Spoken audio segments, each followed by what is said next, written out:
Bulan lalu, Berham diajak Penny mengantar pamannya ke bandara. Antrian sangat panjang. Maklum, hari pertama liburan. Tiba-tiba Berham melihat anak presiden. Wah, kalau anak presiden harusnya nggak perlu antri. Anehnya, dia tetap antri menunggu giliran. Bagus sekali dong. Itu contoh yang tepat. Renungan firman Tuhan yang akan kita dengarkan adalah tentang bagaimana Yesus takluk kepada hukum Taurat. Coba perhatikan Yesus selalu berusaha menggenapkan seluruh kehendak Allah. dari tahta Allah yang berdaulat kita dengarkan suara Allah lewat khotbah hambanya.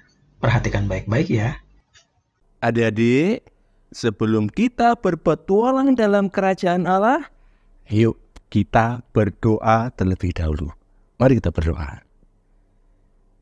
Bapa di surga, kiranya Engkau sekali lagi berkenan membuka rahasia kebenaran firman-Mu untuk kami ya Tuhan. Bawalah kami untuk boleh melihat terang firman Tuhan, supaya kami boleh hidup di dalamnya. Dalam Kristus Tuhan kami berdoa. Amin. Adik-adik, Tuhan Yesus mau bahwa murid-muridnya melihat bahwa Tuhan Yesus juga akan membangun umatnya dari bangsa-bangsa lain yang menurut orang Israel adalah orang-orang kafir.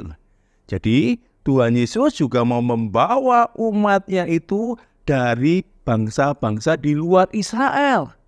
Itulah mengapa Tuhan Yesus kemudian mengajak murid-muridnya berkeliling ke berbagai tempat, adik-adik. Tapi setelah itu mereka kembali ke Kapernaum. Sesampai di Kapernaum, kemudian ada seorang juru pungut biaya bait Allah datang kepada Petrus dan bertanya kepada Petrus, "Petrus, gurumu membayar biaya bait Allah tidak?" Apakah jawaban Petrus? "Oh tenang, guruku pasti akan membayarnya." Setelah menjawab juru pungut biaya bait Allah itu, Petrus kemudian masuk ke dalam rumah.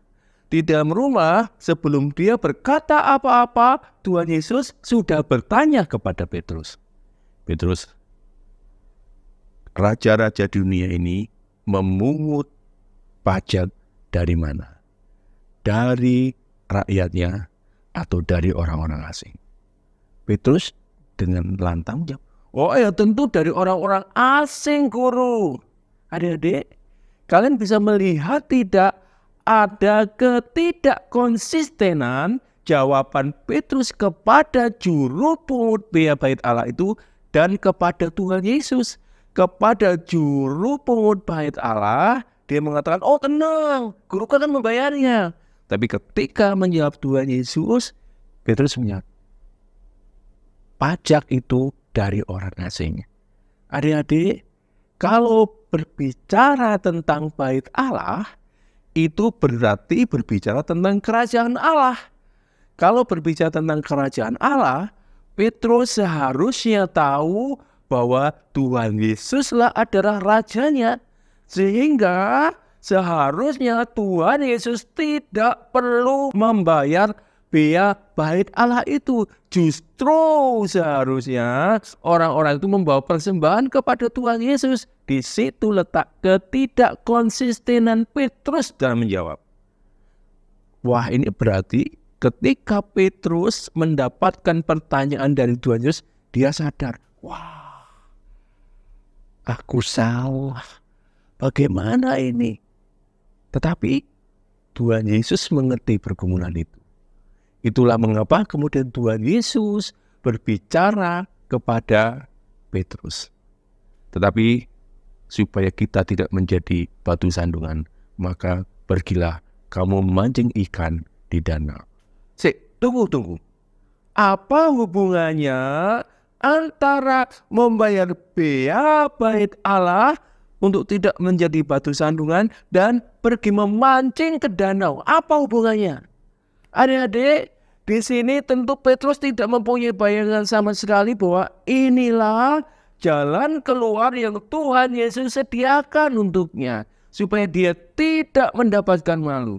Karena Tuhan Yesus berkata bahwa ketika Petrus nanti itu memancing ke danau, dia akan mendapatkan ikan dan di mulut ikan itu akan ada 4 dirham.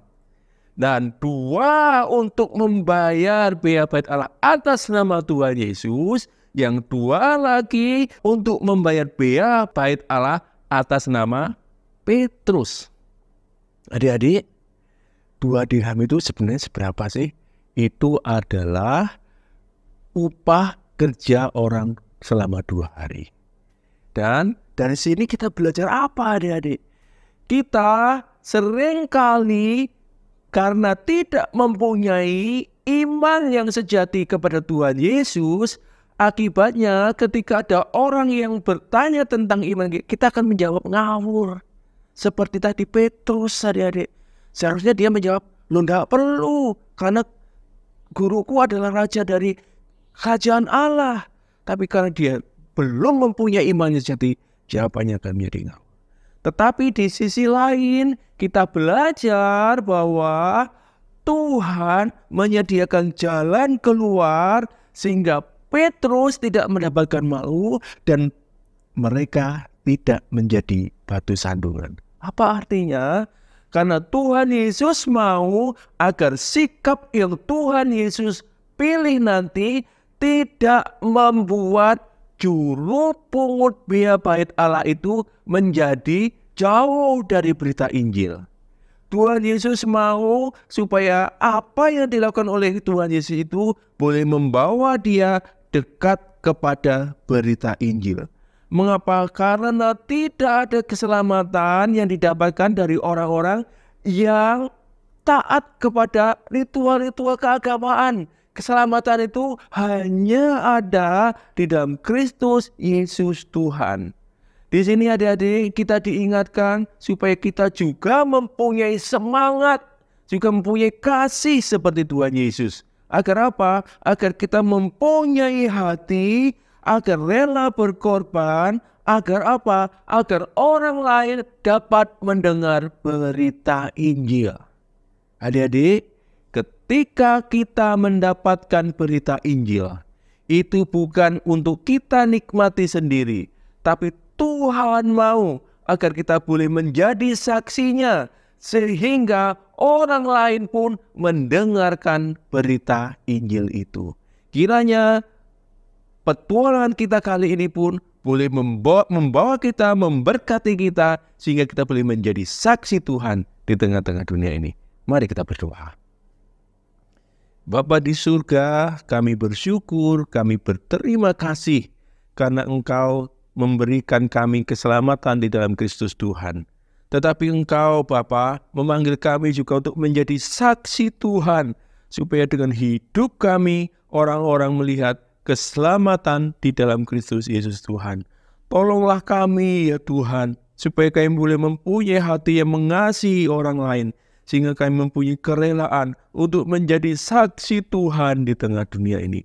Kuatkanlah dan teguhkanlah kami ya Tuhan. Dalam nama Tuhan Yesus kami berdoa dan bersyukur. Amin.